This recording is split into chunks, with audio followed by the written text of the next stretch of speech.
वैशाख महात्म्य द्वादश अध्याय।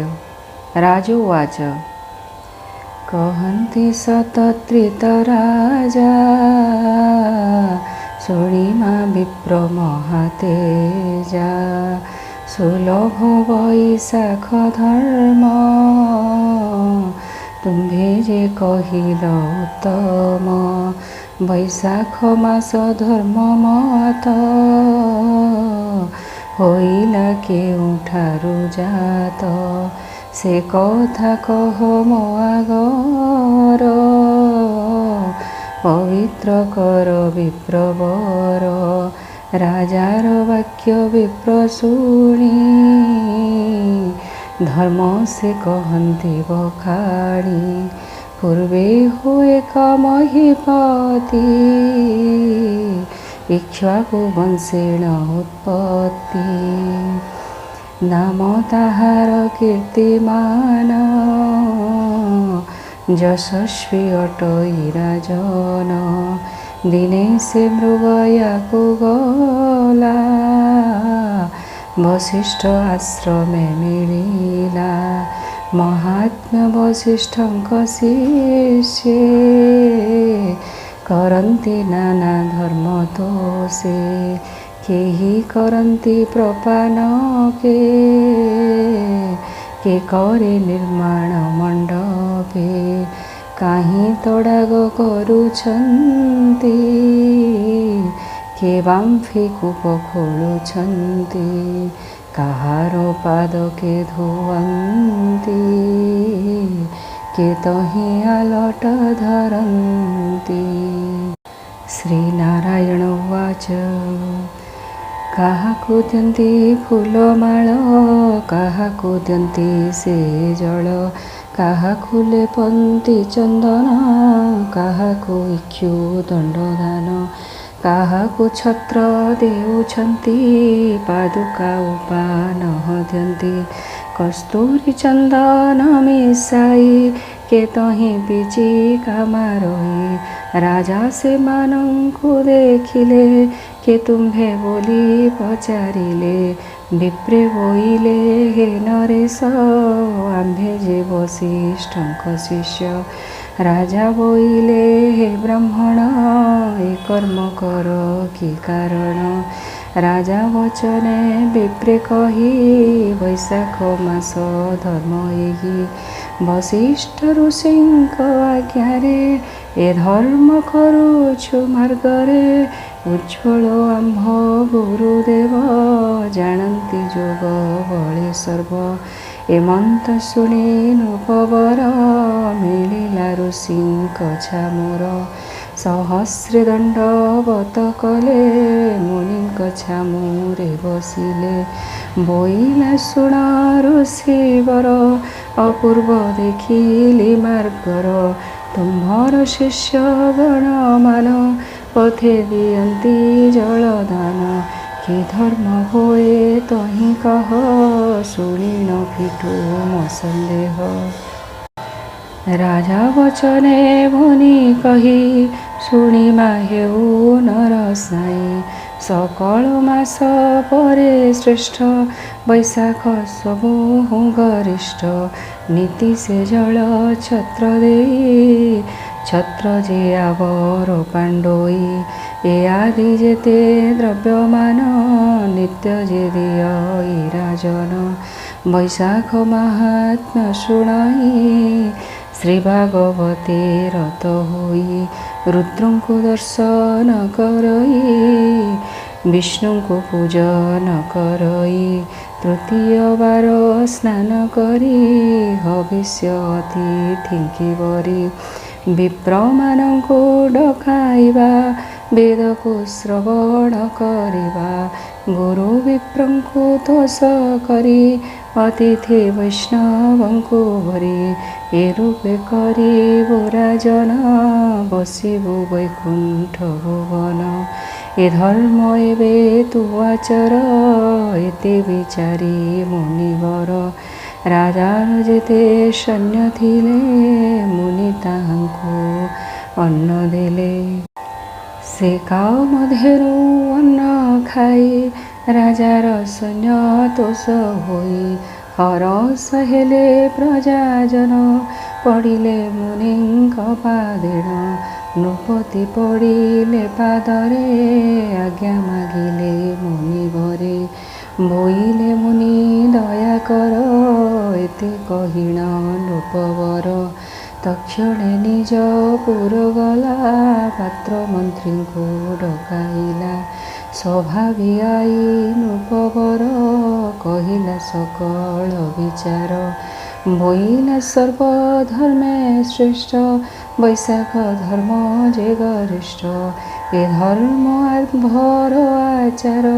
ଏତେ କହିଣ ନୃପବର ହସ୍ତି ଉପରେ ଧ୍ୱଜା ଦିଅ। ଆବର ରାଜ୍ୟ ଯାକ କହ ମୋଲିବ ବୈଶାଖ ମାସରେ। ସ୍ନାନ କରିବ ସର୍ବନରେ ମାର୍ଗରେ ଜଳ ଦାନ ଦିଅ। କୂପ ପୁଷ୍କରିଣୀ ଖୋଳାଅ ତୃଷାର୍ତ୍ତ ଜନେ ଜଳ ଦାନ। କ୍ଷୁଧାର୍ଥ ଲୋକେ ଦିଅ ଅନ୍ନ ଏମନ୍ତ କହି ନୃପଗଣ। ରାଜ୍ୟରେ ଦିଅ ଏ ଘୋଷଣ ସେଦିନ ବୈଶାଖ ଧର୍ମ। କଲେ ସେ ରାଜା ପ୍ରଜାଜନ ଲଭିଲେ ଚତୁର୍ବର୍ଗ ଫଳ। ପୁଣ୍ୟରେ ହୋଇଲେ ନିର୍ମଳ ସେ ପୁରେ ଯମ ଅଧିକାର। ନହିଲା ଶୁଣ ନରେଶ୍ୱର ବୃଦ୍ଧ ବାଳକ ସେ ମରନ୍ତି। ବୈକୁଣ୍ଠ ଭୁବନେ ବସନ୍ତି ସ୍ୱର୍ଗ ଭୋଗକୁ ଆଶ୍ରୟ କରି। ଯମର ଦଣ୍ଡ ନ ପାଇଲେ ଶୁଣିଲୁ ସତ୍ରିତ ରାଜନ। ବୈଶାଖ ମାସ ଧର୍ମମାନ ଏହା ଯେ ପଢ଼ଇ ଶୁଣଇ। ବୈଶାଖ ଧର୍ମଶୀଳ ଭଇ ତୁମ୍ଭେ ବୈଶାଖ ଧର୍ମ କର। ବସିବ ବୈକୁଣ୍ଠପୁର ଏ ଧର୍ମ ବ୍ରହ୍ମାଙ୍କ ଆଗର। କହି ଅଛନ୍ତି ଚକ୍ରଧର ନାରଦ ଅମ୍ବରୀଶ ଆଗେ। କହିଲେ ପୁରାଣ ସଂଯୋଗେ ବୈଶାଖ ମାହାତ୍ମ୍ୟେ ରସ। ଭାବେ ଭଣିଲେ ରାମଦାସ। इति श्री स्कंदपुराणे वैशाख महात्म्ये ब्रह्म नारद संवादे नाम द्वादशोऽध्याय। त्रयोदशाध्याय। राजोवाच हेमंत विप्रर वचन शुणे सन्तोष राजा मन। तदन्ते पुଣି ହେଲା କିସ କହିବା ହେଉ ବ୍ରହ୍ମା ଶିଷ୍ୟ। ସେ ସୁତ ଦେବ ତହୁଁ ଭଣି ଶୁଣ ସତ୍ରିତନୁପମଣି। ସେ ରାଜା ଧର୍ମ ବଳ ତ୍ରାସେ ଯମନ ପଶିଲା ତା ଦେଶେ। ଦିନେ ସେ ସଞ୍ଜୀବନୀ ନାଥ ଯାତନା ଠାରେ ଉପଗତ। ଦେଖିଲା ଯାତନା ମଧ୍ୟରେ ପାପୀ ଅଛନ୍ତି ବହୁତରେ। ତା ଦେଖି ଯମ ସ୍ତମ୍ଭୀଭୂତ ଡକାଇ ମନ୍ତ୍ରୀ ଚିତ୍ରଗୁପ୍ତ। ଚିତ୍ରଗୁପ୍ତ ଯମକୁ କହି ଶୁଣିବା ହେଉଛନ୍ତି ସାଇଁ। ଇକ୍ଷ୍ୱାକୁ ବଂଶରେ ରାଜନ ନାମ ତାହାର କୀର୍ତ୍ତିମାନ। ସେ ରାଜା ପରଜା ସହିତ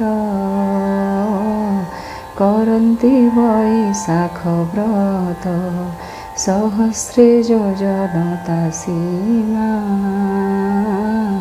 ସହସ୍ରେ ତହିଁ ପୁଣ୍ୟତମା। ପୁଣ୍ୟର ବିନୁ ପାପ ନାହିଁ କି ପାଇଁ ଲେଖିବୁ ଗୋସାଇଁ। ଆମ୍ଭର ଅଧିକାର ନାହିଁ ଶୁଣିମା ହେଉ ଜନ୍ତୁ ସାଇଁ। ଏମନ୍ତ ଶୁଣି ଜନ୍ତୁ ଓରି महिष पृष्ठे विजे करी विधाता छामुरे मिलिला साष्टांगे दंडवत कला बोइला शुण वेदवर छाड़िबी अधिकार मोर शुणिण जंतुपति कथा जमकु पूछिले विधाता कि पाइब गुण्य तोर संक्षेपी कह मो आगर ता शुणी कृतांतक कही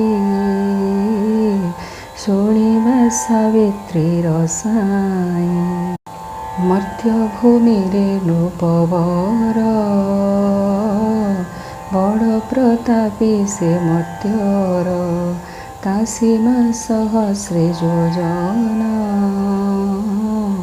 नाम ताहार कीर्तिमान ताहार राज्यर मध्यर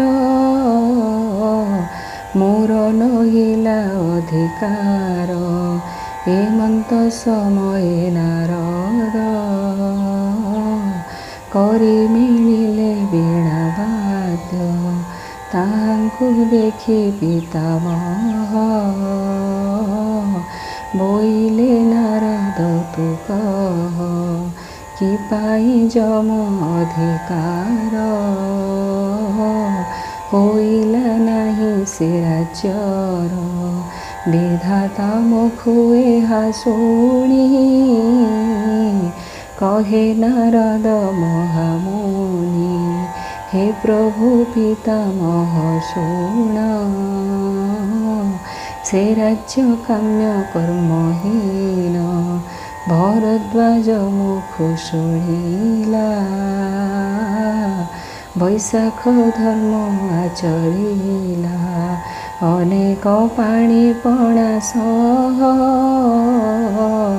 छत्र पादुका उपान आवर दान देले जेते राजादि परजा सहिते एमंत शुणी वेदवर कर्णरे देले बेनिकर तहु उठिले धातिकार जम जे होइला बाहार महिषी उपरे उठिला तक्षणे संजीवनी गला सैन्य साजिण तत्क्षण मिलिला मर्त्य भुवनेन घिनिण काल दंड पास राजा भुवने परवेश ताकु देखिण नरपति ठाट से साजिला तड़ती धर्मवंत से महिपाल घिनिला चतुरंग बल जुझिला जमर संगते नाना आयुध धरि हस्ते युद्ध से कला महाघोर जम पेशिला निज सर से जम शरत तक्षणे राजा काटिला तार बाणे दुहिंकी दुहे महाबली पर्वत पारंती से टाड़ी हेमंत बहु युद्ध कले केही काहाकु न जिणिले दिन को दिन युद्ध घोर स्वर्गे कंपिला सुनासीर जाणिण देव नारायण चक्र को पेशिले तक्षण बोइले भक्त को मोहर अदोषे दण्डे दण्डधर चक्रतुत तत्क्षणे जाओ दण्डधरको दण्ड दियो विष्णु आज्ञारे सुदर्शन मिलिला मर्त्यरे बहन बुलिला अन्तराल होई जमको छेदिबार पाई जाई मिलिला जम पास देखिण जम कला त्रास संग्राम तेजिण पलाई चक्र छाडिण नदियाई पथ न पाई जन्तुधर राजाଙ୍କୁ बोइला उत्तर हे राजा दोष क्षमा कर चक्रर मुखर उद्धर जम विकल कथा शुणी से धर्मशील लोकमणि बोइला जम गले नाश आम्भर हेब केउँ जस हेमन्ते विचारी राजन विष्णु चक्रको कला ध्यान बोइला स्वयं नारायण जमको नदिय कषण हेमन्त बहु स्तुति कला प्रसन्न सुदर्शन हेला स्वर्गरे देव देखुथिले राजाଙ୍କୁ पुष्पवृष्टि कले प्रशंसा कले देवगण धन्य तु मर्त्य नृपराण मानव होई जम संगे युद्ध तु कलु रणरंगे हेमंत देवगण कही श्री विष्णु चक्र तो सहोई जाई लागिला विष्णु कर देवे चलिले जे झापुर जहु से जम हारी गला राजा संगते प्रीति कला चलिला पड़ा भुवन स्वदेहे रहिला राजन वैशाख धर्म रुदित जमको जिणी नरनाथ कीर्ति रखिला तिनी पुरे ए महावैशाख धर्म रे तु वैशाख धर्म कर बसिबु वैकुण्ठपुर मिथिला नृपति आगर कहिले सुत वेदवर वैशाख धर्म महारस भावे भणिले रामदास इति श्री स्कंदपुराणे वैशाख महात्म्ये नारद अम्बरीश संवादे सुतदेव धर्मकथने नाम त्रयोदशोऽध्यायः।